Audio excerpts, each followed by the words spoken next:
Sheriff, can you tell us a bit about what's been going on the border? Yuma's mayor declared a local emergency due to a surge at the border of immigrants. So can you tell us a little bit about what is going on right now and about that emergency that went on last week? Well, the whole idea with the surge was the fact that the judge had ordered this administration to return back to the MPP process. What happened was over in Mexico, they were emptying out all the shelters, causing the individuals to basically rush to the border to get here before that Monday deadline. You went from an influx of roughly 800 a day for Border Patrol to over 1,100, sometimes up to 1,300. So, and that hasn't stopped. As these immigrants are crossing, and then some of them are being processed, some of them are not being picked up by Border Patrol. But can you explain to us a little bit what the holding process is for them, and exactly once they cross the border, what's happening with these immigrants? Well, what happened was Border Patrol was barely able to control the 700 to 800 a day that they were seeing. They Hmm. have one facility that's temporary shelter that can hold up to, I believe, 800 to 900. So right now they have roughly 3,000 plus in their facility. The problem we run into in Yuma County was when we got hit with this large volume, and it still continues. The individuals that were coming across were calling our 911 asking to get transported Okay. to Border Patrol. They were asking for ambulance service because a lot of the women are pregnant. Hmm. So it was tying up local EMS resources. We have one hospital in Yuma, and they're averaging 300 patients a day Wow. that are from this immigration push that's all orchestrated by the cartels. Every bit of what you see is orchestrated by the cartels. Every person that you've seen that's crossed those numbers are paying anywhere from $6,000 to $20,000 to be smuggled across. How are you guys, number one, interacting with border control? And then also, how are your resources as you're getting this huge influx coming straight into Yuma? How is that stretching your resources in your department? Well, local law enforcement is trying to fill the gap for Border Patrol in regards to the criminal element that's out there. We've Mm. actually asked for and received, the governor sent 50 Department of Public Safety officers down here to monitor the interstates and highways out on the eastern part of the county.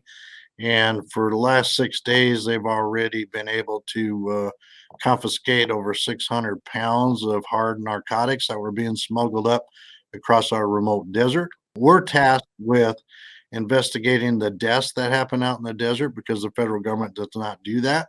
So we've Mm. already had 26 deaths out in our remote desert for individuals that were abandoned by the smugglers. So the impacts on local law enforcement are the calls that we're receiving from our community members where these individuals are trespassing on their farmland or they're trespassing on their property. What are the things that you need first and foremost for your department to keep handling this situation? Well, the bottom line is our federal government keeps reminding us that this is their responsibility. So we need them to change their messaging, and we Mm. need them to start enforcing the rule of law. They've pretty much muzzled our federal partners and restricted them from being able to do their job. And it's impacting local communities all along the southwest border. For the narcotics that are being brought across, fentanyl is number one. What about heroin and meth as well? Are you also seeing large quantities of that? Methamphetamine, heroin, cocaine, and fentanyl seem to be the top four for Yuma right now. If Border Patrol does apprehend these individuals and the U.S. attorney won't charge them, they get slapped on the wrist and let go. I've had to cross deputize federal officers to be able to take those cases to the county attorney. But that Okay. cost comes on ours because now they're in my jail and not in federal custody. To give you an example, we had 15 booked into my jail that were smuggling in 300 pounds of meth. Wow. The U.S. attorney wouldn't charge them. So that's what we're dealing with as well as the lack of prosecution by the federal government because it doesn't meet their threshold limits. Well, When you're smuggling in hard narcotics, there shouldn't be a threshold limit for the U.S. Attorney's Office. They ought to do their job. What other concerns are you hearing voiced from the community as, there just seems to be a rampage of immigrants coming through? We've had instances where individuals have gone out into their sheds and found people sleeping in there. Uh, When this first started, we had them sleeping in agricultural buses from companies that have their yards down by the border.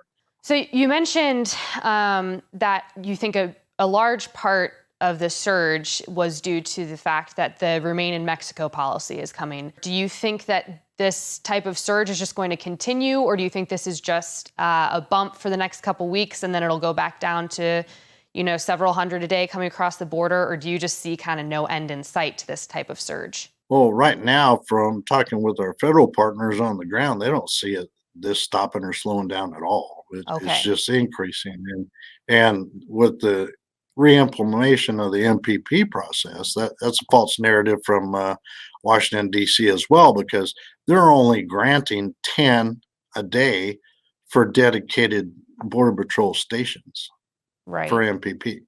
10 a day is nothing. What are some of the biggest differences that you're seeing under this administration versus the Trump administration? Besides, obviously, just the surge of immigrants, what are some of the other big differences that you're seeing?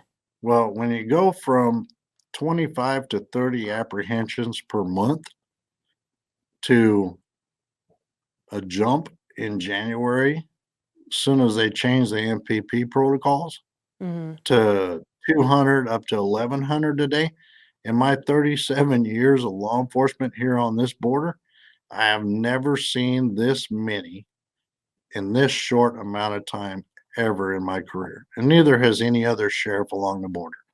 We have Right. to deal with the children that are victimized on their travel here. We've actually had Border Patrol bring juveniles to our Family Advocacy Center because they were violated on their trip getting into the U.S.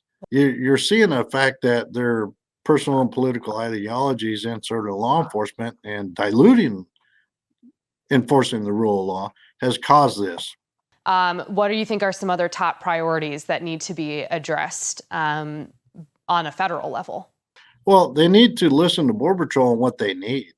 You have millions of dollars in fiber optic cable, wiring, camera systems, and lighting that when this administration stopped building the wall, as they call it, Hmm. they stopped everything. So you have millions of dollars in equipment just laying in my desert in one big open lot where it's just being ate up by the environment. You need to deter the criminal element from exploiting all of these weaknesses that this administration has caused. The cartels is making about 15 million a week Wow. on individuals being smuggled across. They control every bit, every mile of this border. So they dictate what crosses and where. They need to get away from the politics, period, and Mm. get back to public safety. The Department of Homeland Security said that they're going to send down about 100 more Border Patrol agents. Do you think that's really going to help? Well, I think it will.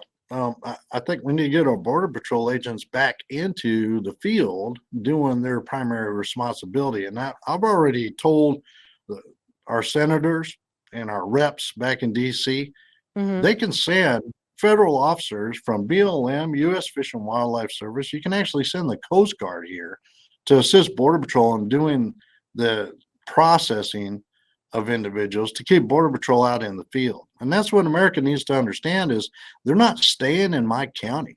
They're going throughout the whole US. It's Texas, it's Florida, it's Pennsylvania, it's Boston, it's Washington, it's Oregon, it's California. This border crisis is no longer just on the border.